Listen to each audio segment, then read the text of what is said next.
From the Carlton Center on the ABAC campus, this is Stallion TV.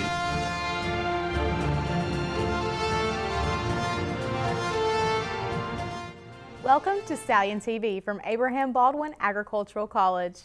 I'm Elizabeth Horn. And I'm Jack Jordan. A new art exhibit debuted in Bowen Hall this February. Stallion TV's Kevin Wachin reports on the student and community talent now on display. Although neither of the A's in ABAC stand for art, the artist population on ABAC's campus is steadily increasing. Shattering this ag school stereotype, talented artists are searching for a place to display their work. Student and community talent is currently displayed along the art department walls.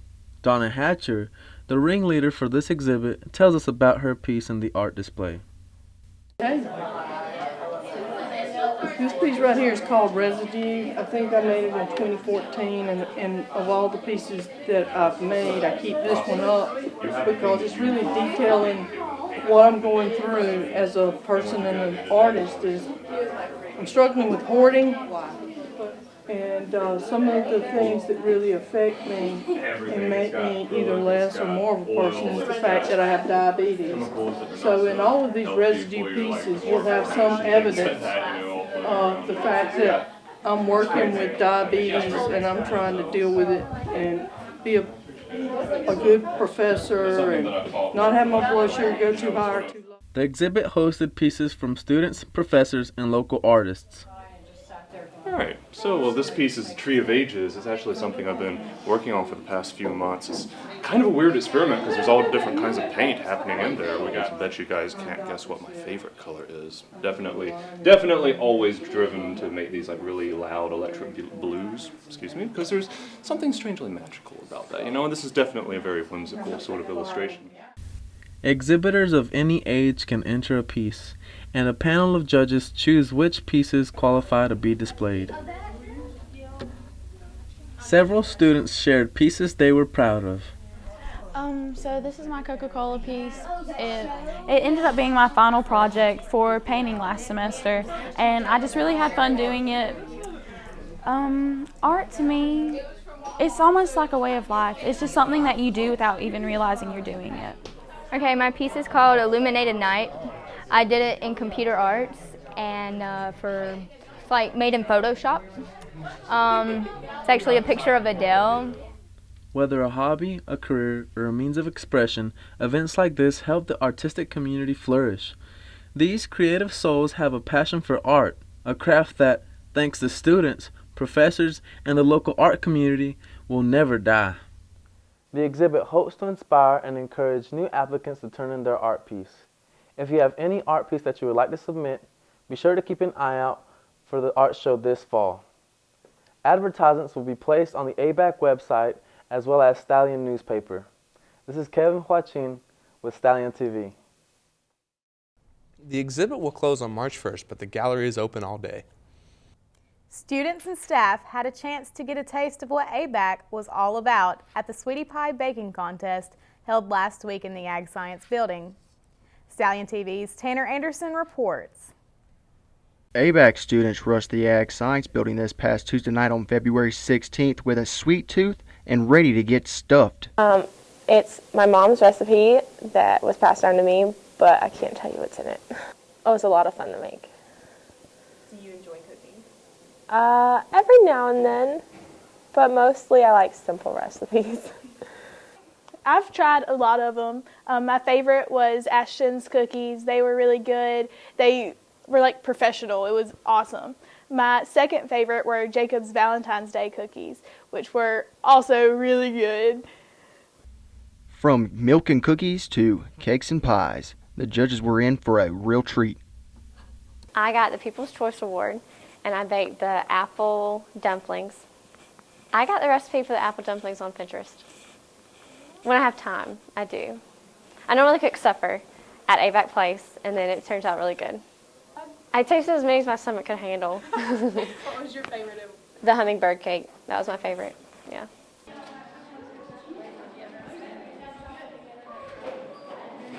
Who knew life could be this sweet at ABAC? For Stallion News, I'm Tanner Anderson. The baking contest was sponsored by the Ag Business Club. The money went toward cash prizes for the winners and future ag business events.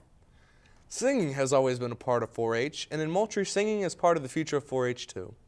Reporter Ansley Cash spoke with 4 ABAC students who perform in the Colquitt County at 4-H benefit concert. If you are looking for a new, fun way to support your community and fellow ABAC students, Sierra Strickland, who is the 4-H Youth Program and Marketing Assistant, has a solution. This is a benefit concert, and it is for Colquitt County 4-H, so it's going to benefit all the kids within this county. And so what 4-H does is they're a nonprofit organization through the University System of Georgia, and so they essentially provide different ways for kids to learn about leadership and different roles that they can play in the community and stuff like that. And so this concert is really going to benefit us as far as raising funds to provide more ways for those youth to be able to get out into the community and all over the world. The name of the concert is going to be The Local Tune, and we came up with that just so everybody would kind of get a sense of it was really about community, it was really about a small town feel and kind of bringing everybody together. There's going to be kids from all over the county performing. We have, I think, 4 4-H'ers that are going to perform, and then we have a local high school group called Taylor and Company. It's comprised of 1 girl and 4 boys that do a lot of harmonies together. And then we're going to have Jonathan McClendon, and he invited Ryan Eads and Charles Kirby to sing along with him for his set. And then we're going to have our headliner, which is Ben Wells Band out of Nashville. The concert is going to be held at Withers Auditorium in Colquitt County. It's where the old high school used to be. And the tickets are going to be $10 each, and kids 5 and under are free. So the concert is called The Local Tune in Moultrie, Georgia, and basically our good friend Jonathan is opening up for Ben Wells, and he asked us if we could be a part of that.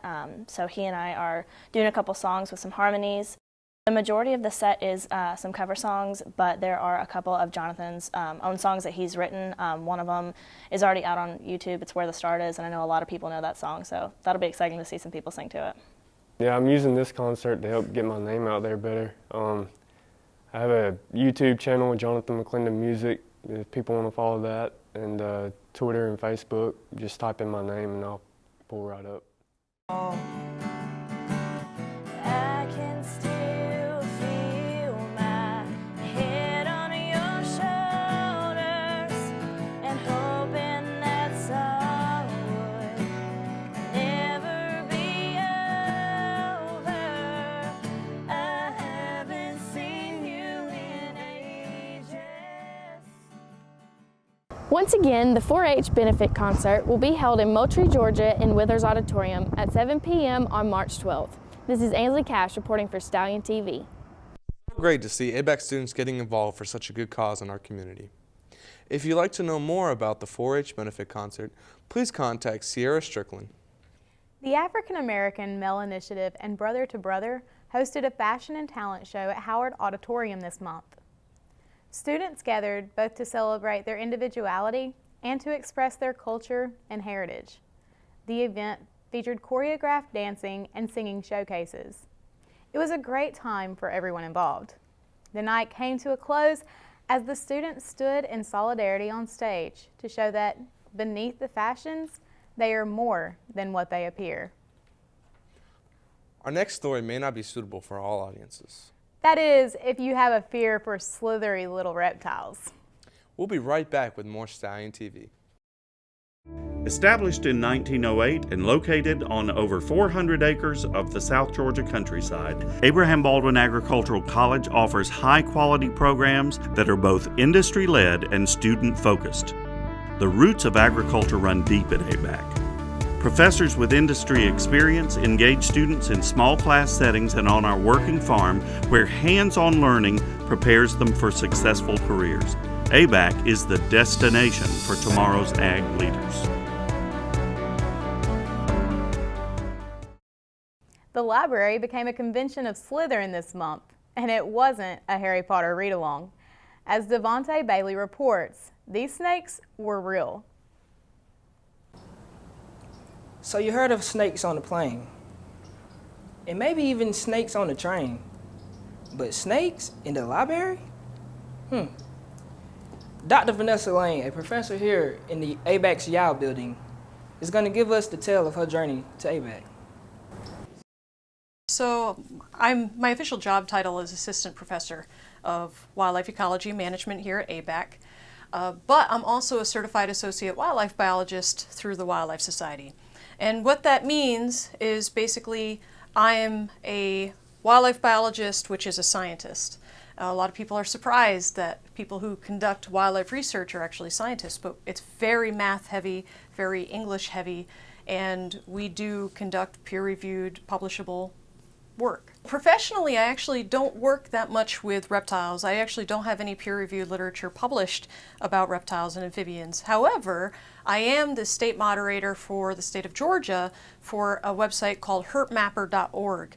And what's really fun about this is it's a citizen science project where anybody can take a photograph of a reptile or an amphibian, upload it to this website, identify it, and then it's cataloged in a worldwide database, which is then accessible to scientists and biologists to do research on those reptiles and amphibians. So basically, you guys as the general public end up being our eyes and ears for reptiles and amphibians, which can otherwise be very difficult for us to find. Today is, well, we're trying to promote the library here, as well as get people to kind of understand what weird things we do over in the wildlife program, and this is one of them. So learning how to react around animals that most people are not comfortable with is really important. And our students get that in our department, but it's really important that other people get that experience as well for their safety and for the safety of the animals.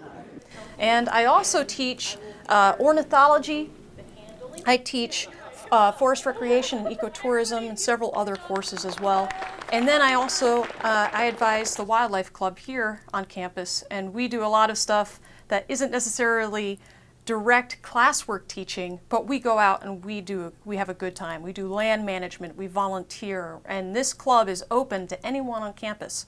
So you don't have to be in the wildlife program to be a member of this club. I encourage anyone who's got an interest in wildlife to come and join our club and at least check us out. Our first meeting will be this Thursday, and then we meet every other Thursday. Snakes really aren't scary. Most people, when they encounter a snake in the wild, the reason why there's a perception that the animal is scary or even dangerous is because they get startled. Because the snake is somewhere where they're not expecting it to be, or a snake, when it's scared, can move faster than you think. So that's one thing. I want people to understand that, these animals, for the most part, they're benign. They're not going to hurt you. Secondly, if you do encounter a snake in a spot you don't want it to be, like your house or a porch, you have to treat it like a loaded gun. Some of these snakes, especially if you can't identify them, they can hurt you, but it's going to be in self-defense.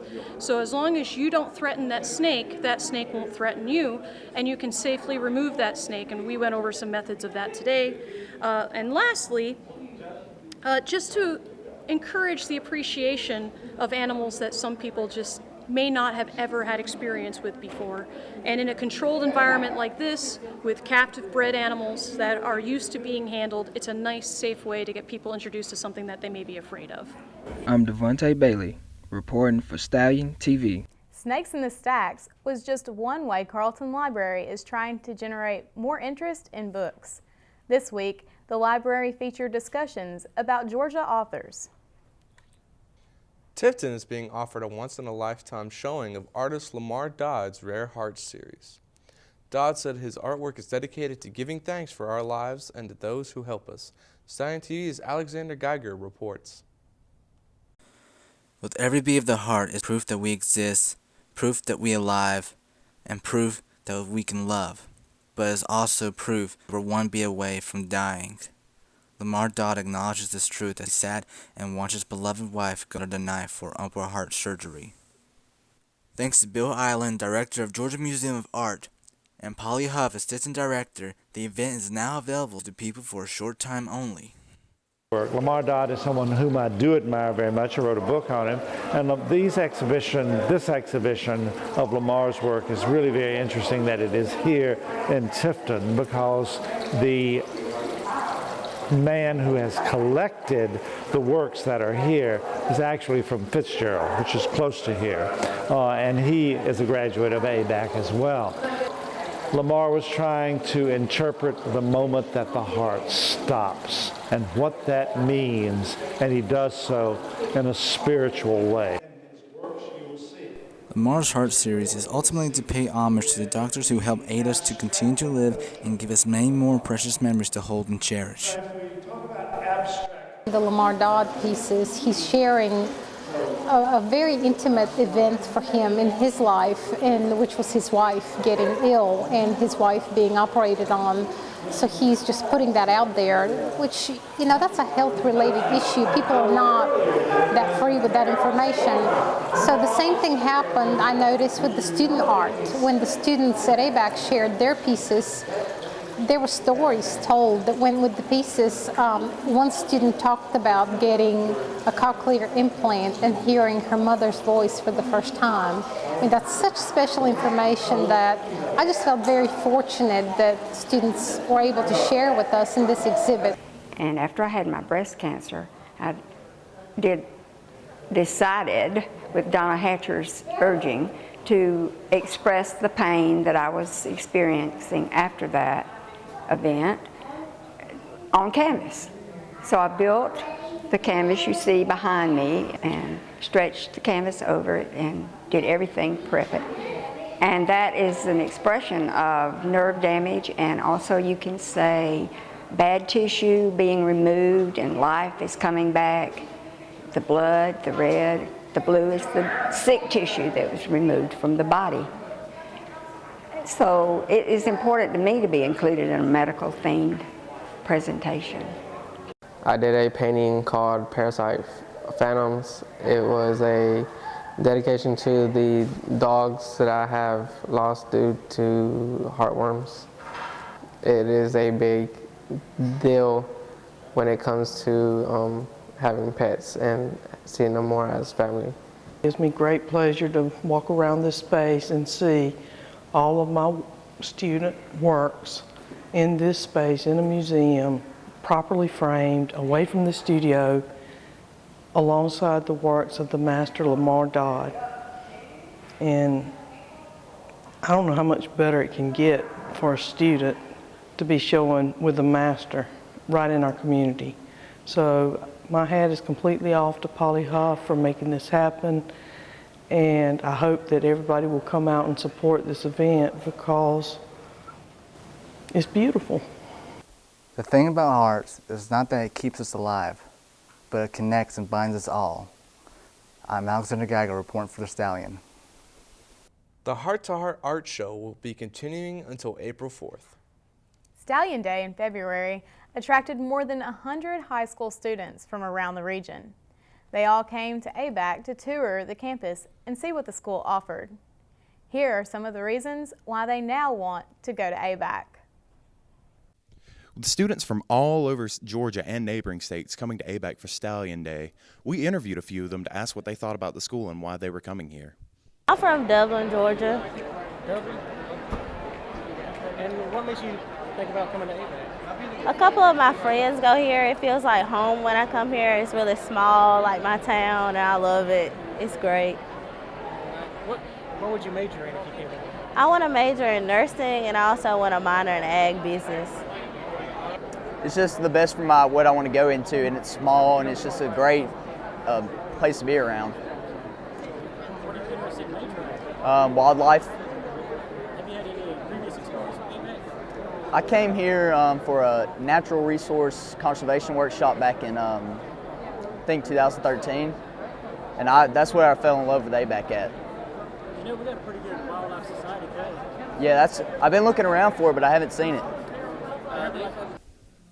We're very excited for the future prospects of ABAC and excited also for what they could do for the school in general. This is Darren Chafin signing off for Stallion TV. The next Stallion Day will be in April. Lately, there has been a major Go Green movement across America. See how you can be part of this when we come right back from this quick break.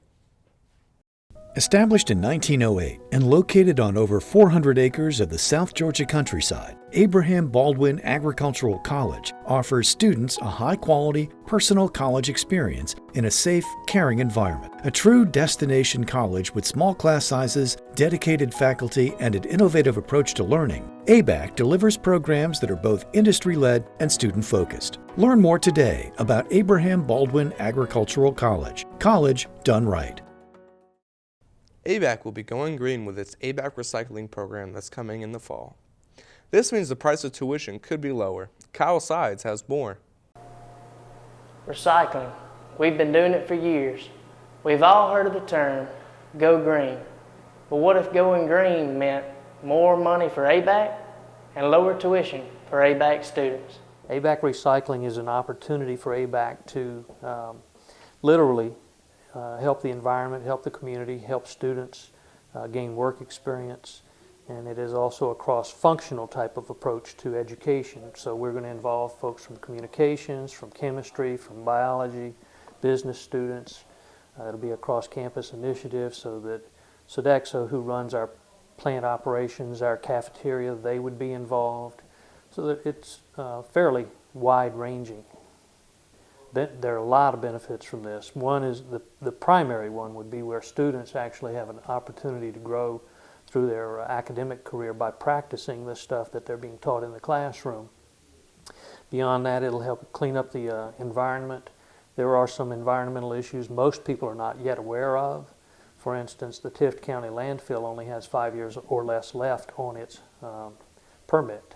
So it could close in as little as 5 years. And where do we take our trash after that? So those are some of the things that will benefit.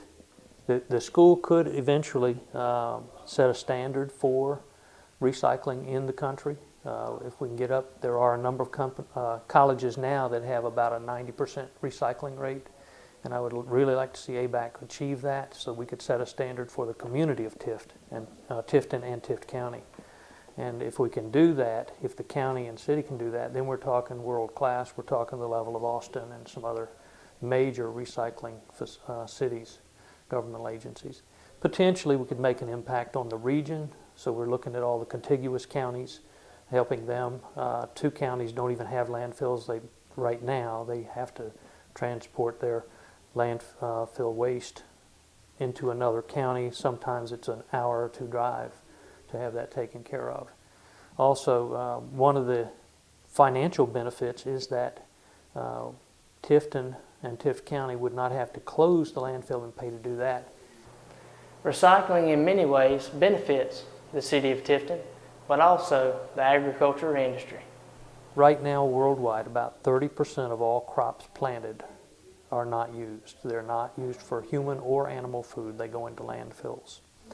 So if we can find ways to recycle agricultural waste other than just letting them rot in the field, which it does have benefit, it puts the nutrients back in the soil, but also by taking food waste from restaurants, from the cafeteria on campus, etc. Some of that has to be mixed with paper. We can make a very rich, nutrient-rich compost that could then potentially go back into the land, into farmers, maybe some intensive agriculture. The more people that are aware of recycling hopefully will participate, because there are personal long-term benefits. It's not something today probably, but long-term there are some definite benefits in a lot of ways. The potential is there. If this can grow significantly, then perhaps fees can be waived or at least reduced, and maybe even tuition can be reduced. Probably not across the board, but certainly for participants, there should be enough revenue at some point to help reduce those fees and tuition potentially. And that makes, the fees and tuition are pretty low here now, so even lower would make it an opportunity for even more people. With the Stallion News, this is Kyle Sides. For more on recycling, please visit wastedive.com to see how you can help your campus go green. Now for the calendar of events. On Wednesday, March 2nd, from 8 to 10 a.m. outside of Conger Hall, Sigma Alpha will be selling Chick-fil-A biscuits. On Saturday, March 26th, ABAC Horsemen's Association will be hosting a team roping competition. The event will be 8 to 10 a.m. at ABAC's Rodeo Arena. On Tuesday, March 29th from 4:30 to 8 p.m., students are welcome to come out to the ABAC Baseball Perimeter. There, students are welcome to join in tailgating to celebrate ABAC Homecoming Week. This May, the Stafford School of Business will take a group of students to study abroad in the large financial centers of Europe. The trip will move through 7 countries and 10 cities. Matthew Reed produced this story, asking former Stafford School students why you should study abroad.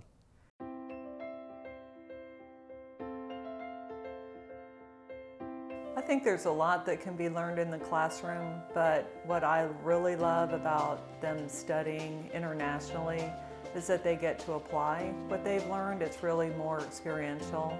It also, in business, it's very important to understand the cultures of the people with whom you'll be dealing, and studying abroad gives you that kind of a background that you cannot get in a book. You must experience it. I think the main thing was that it was something new.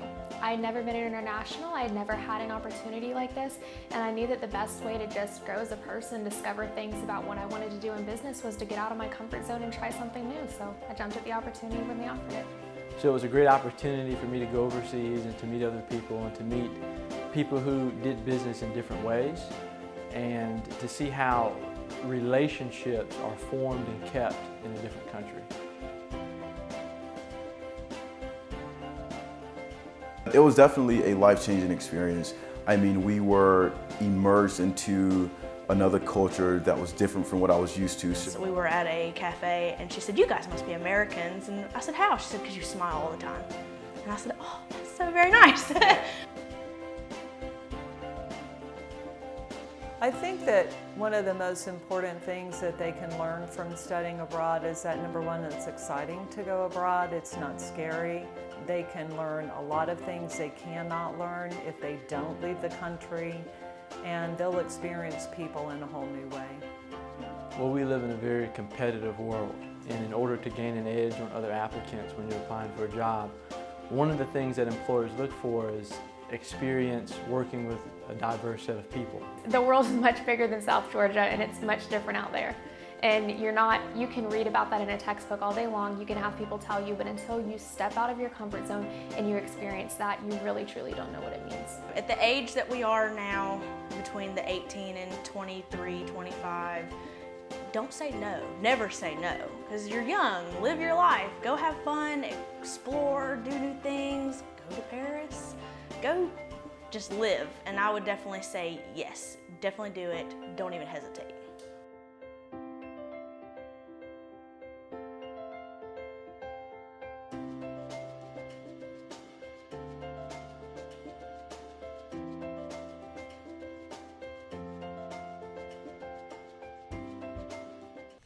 For more information about this trip, please contact Professor Kathy Marino in Lewis Hall.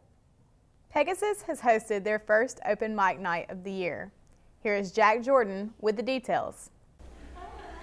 Pegasus had a small crowd of their Lonely Hearts open mic night earlier this February. I'm glad that you're here. Thank you for attending our Pegasus open mic night. I like the students who are involved. It's students that I don't necessarily get to see very often. Snow falling and night falling fast. It's to have somewhere where they can actually share their work and get their voice out there and get their creative work out there. It's pretty good. What do you call a cow? Students also share jokes and songs. 3 legs. Lean beef. To read, it's not required. You don't have to. You can just turn out, or just show up and just see what it's all about, but you don't have to read. I can't remember what the name of it was. It wasn't a poem that she had written. It was one that she had found that was about, it was kind of anti-love. It was an anti-love poem. And I thought it was really good. It was kind of a feminist type poem. And to learn more about future events held by Pegasus, follow them on Twitter at PegasusLitMag or on Facebook. For Stallion TV, I'm Jack Jordan. If you want to know more about future open mic nights, see Dr. Jeff Newberry, Brandy Arrington, or any member of Pegasus. Thanks for joining us today for Stallion TV. We look forward to bringing you more news from ABAC in 2 weeks.